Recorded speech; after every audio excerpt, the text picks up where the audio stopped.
Hare Krishna, Krishna Hare Krishna. Thank you, Hare Krishna. We'll continue reading from this wonderful book called The Nectarean Ocean of the Holy Name by His Holiness Sacinandana Swami. So far, we have covered 5 offenses. Number 1, to blaspheme the devotees who dedicated their lives for propagating the holy name of the Lord. Number 2, to consider the names of the demigods like Shiva or Brahma to be equal to or independent of Lord Vishnu, name of the Vishnu. Number 3, to disobey the orders of the spiritual master. 4, to blaspheme the Vedic literature or literature and pursuance of the Vedic version.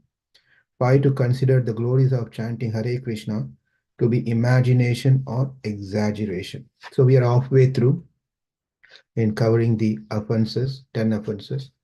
Now, the 6th offense is Harinamni Kalpanam. Kalpanam means imagination. So the offense is to give some interpretation on the holy name of the Lord. The meaning and effect of the holy name should not be interpreted. This includes the attempt to explain the effect of the holy name with biophysical processes. A student once claimed that by chanting, certain chemicals would be released in the body, causing certain brain centers to be strongly flooded with blood and thus affecting something like ecstasy. And this is an example of Harinamni Kalpanam. In Germany, a man tried to convince Srila Prabhupada that chanting worked like hypnotism. Srila Prabhupada answered, "No, it is not hypnotism, it is purification." Another interpretation is that Krishna means black. Someone who is black, that is the argument, cannot be understood. This is the reason why Krishna cannot be understood by chanting. So Krishna means black, he is black, therefore he cannot be understood by chanting. All these interpretations of the holy name are offensive. The mundane interpreter tries to explain totally spiritual phenomena which is material logic. The holy name as inconceivable spiritual energies. As we have seen in chapter 2, it is the sound incarnation of Sri Krishna. The attempt to regard the holy name as a part of this world as foolish as the undertaking of some fishes to deal with the moon like with another fish. How can the 6th offense be rectified? Last paragraph. As with the 5th offense, one should admit in an assembly of devotees and beg them to enlighten one about the true nature of the holy name. With a repentant heart, one should beg for forgiveness on behalf of the holy name. Harinam Prabhu ki jai. And tomorrow we'll continue reading the 7th offense. Thank you. Let's see if we have any discussions or questions today. Hare Krishna, Prabhu. Yes. So, Prabhu, one question is primarily the context of karma and prarabdha, where you're trying to context of karma and what you said? Prarabdha karma. Okay. And in this birth, you have a profession to practice where you cannot help. And like if Milkman has to still extract the milk and deprive the calf of the milk from the mother and sell it, that is one. Or the butcher has to cut the meat and sell it because he has to survive and take care of the family. So, are they not committing sin in the process, Prabhu, when they are already, in, in the land of Krishna? That's one of the questions that I can he or she be a Krishna devotee when they are not practicing in terms of their profession?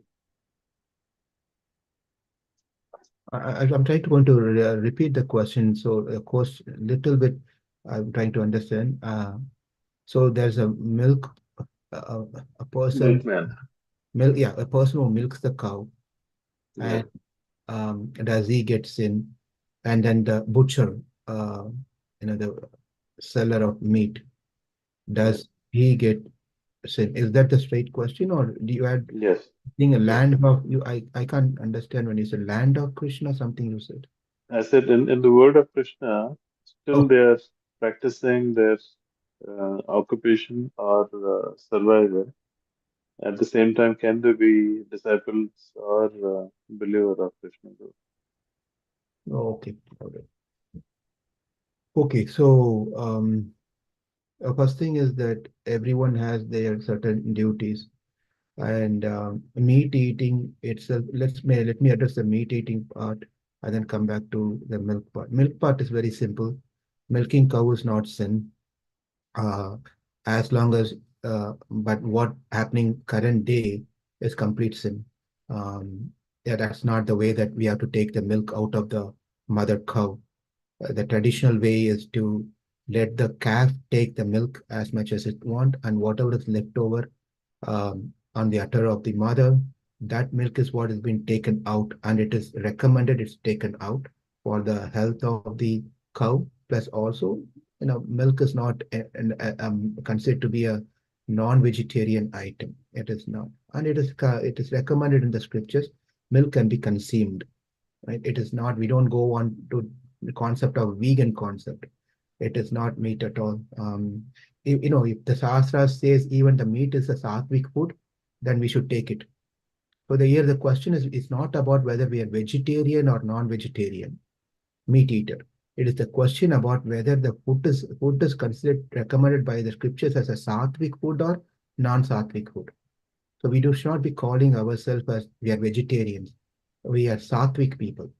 If we say Satvic, there are certain things which may sound like non-vegetarian, but can be taken because the scriptures recommends. That's the only criteria for whether to consider a certain food item to be consumed or not to consume. It's not based on the vegetarianism.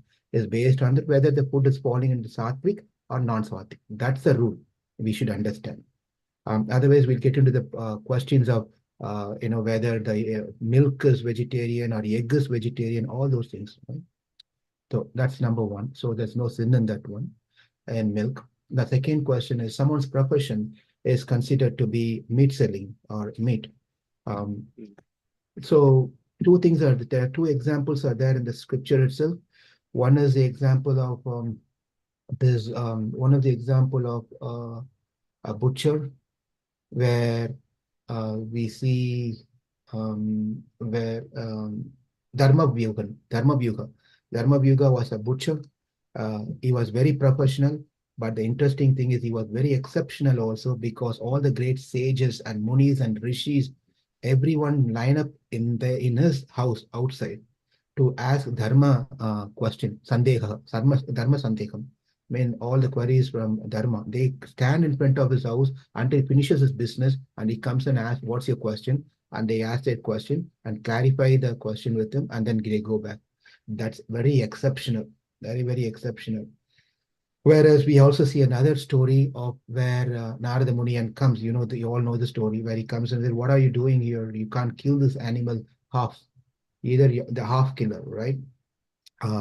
Where you cannot kill the animal half, either you kill it fully or don't kill it. You cannot make the animal suffer like this. And then he gives him upadesham, he gives a instruction to him, and that person takes it serious and his life changes. Okay? So it is not that just because my profession is this profession, they have to continue this profession. The reason is that we have to look for the profession, we have to look for association, we look for the karma that we are performing that keeps us close to Krishna and connects us to Krishna. If something is which is not doing so, then we have to look for another business. We cannot get into default of this is my family thing, and we cannot say like Dharma Vyuha as an example. Always there's an exceptional cases. So if we can change our this one time, what happened is in Houston, there's one disciple of Tamal Krishna Maharaj. I know that Prabhu, very nice Prabhu, and he was running a donut business over there, and then he was flourishing. And then after he became a devotee, Maharaj says, Prabhupada says, donut is do not, right? Therefore, you need to look for some other business. And that person immediately stopped that business and took up another business, right? So it's all really depends on the surrendering of how much we are depending on Krishna than depending on our strength. If you are thinking that we are going to save, we are going to do this, run the family by running this business, then it's all ours. If we say that for the sake of dharma, what is going to please Krishna, I'm going to do something different than this business. Krishna is going to give the same money, same whatever is needed. He will provide that thing in the other business also successfully. So we have to come out of the fear, and we have to come out of the idea that I am saving myself and my family. If we follow the dharma, dharma is going to save me. It's not that this job is saving me. The dharma is what going to save me. It depends on the dharma, whether I follow the dharma or not. It as the walking stick is available. It depends on that person, the walking stick. You want to take, you take the walking stick. If you don't want to take that walking stick, you don't want to take the walking stick. Dharma is like a walking stick. You hold on to the walking stick, it supports you. If you don't want to hold on to the dharma, it doesn't support you. That's all it is. Does it answer to some extent? Sure. Yes, Prabhuji. I think it's the rightful activities which is defined as dharma. That's what it is.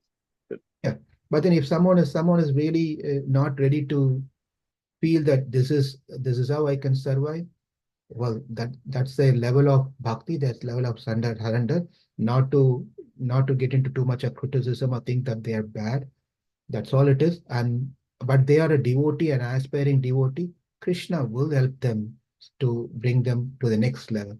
They will definitely come to next level eventually. That's all it is. Hare Krishna. Yeah. It may take same lifetime, or it may take a few lifetimes. But if they are a devotee, but still continuing to do what they are doing from the continuation of their previous things, family, business, or whatever it will just matter of time. We don't need to see on the surface level and start judging those people. Rather, Krishna has taken over. He will gradually bring them up to that level of next stage in the bhakti. Neeraj? Yes, Hare Krishna Prabhuji, Dandavat Pranam. So, Prabhuji, during the time of Mahabharata, and this meat eating was allowed, like for the Kshatriyas, and there are a lot of other meat eating dishes also prepared. So, is this right thing to do? And even the Pandavas like used to eat meat, even though they were very much into Krishna. So, how can this we can understand this in the current context and current world? Okay. The first of all, we need to understand the Shastra does not condemn meat eating. It is it is nowhere said you should everyone should become a vegetarian. It's nothing like that. So there's always option for people to eat meat. The only thing that Shastra says is that um, ahara suddho sattva suddhihi.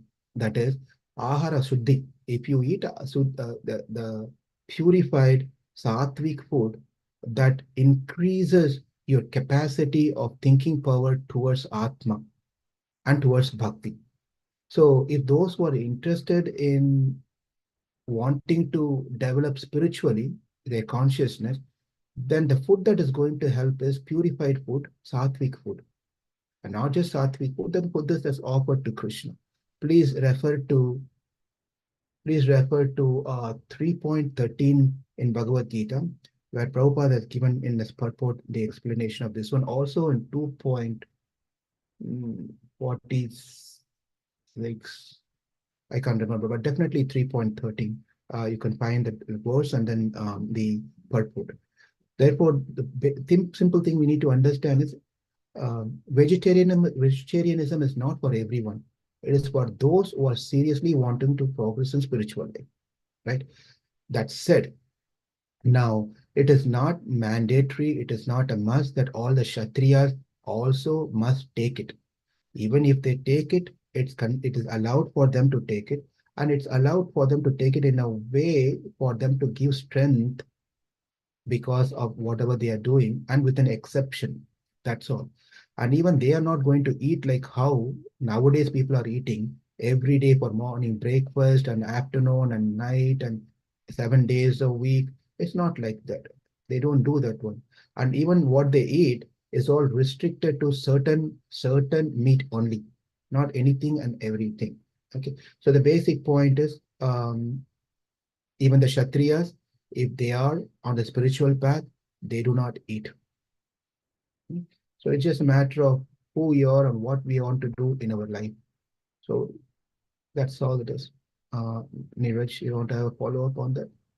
No, Prabhuji, I think uh, like I don't know how to explain this, but on one side, uh, in Krishna says like Patram Pushpam Phalam Toyam, like one should offer me anything with devotion. And on one side is this meat eating, which is like completely tamasic in one way, like killing. Even though we say that okay, we are offering to Krishna, that kind of thing, but so it is sometimes hard to understand. It's very tough. Like I don't know how to say. No, it is easy to understand. Krishna is saying Patram Pushpam Phalam Toyam Yome Bhakti Prayachate is saying that how one should not at least offer something. That's different thing, right? Whereas you go to the 17th chapter of Bhagavad Gita, Krishna says what is Satvika Ahara, what is Rajasa Ahara, what is Tamasa Ahara, what are these three difference of food. He very clearly says there also. And therefore it is important we follow Satvika, right? Mm. Krishna clearly says that one in the 17th chapter. And that means when Krishna says, if you want to develop spiritually, Satvika Ahara is what is needed, then who's speaking is not going to tell, give me meat, offer me meat, right? And what way is going to help that person? It's not going to help that person. We should not take it in that way that we can offer anything and everything. That is not what it means. We should Mm. offer food that is going to help us grow spiritually also, and food that has been recommended by Krishna. That's all. Okay, Prabhuji. Hare Krishna. We'll have more time tomorrow to have more questions. Thank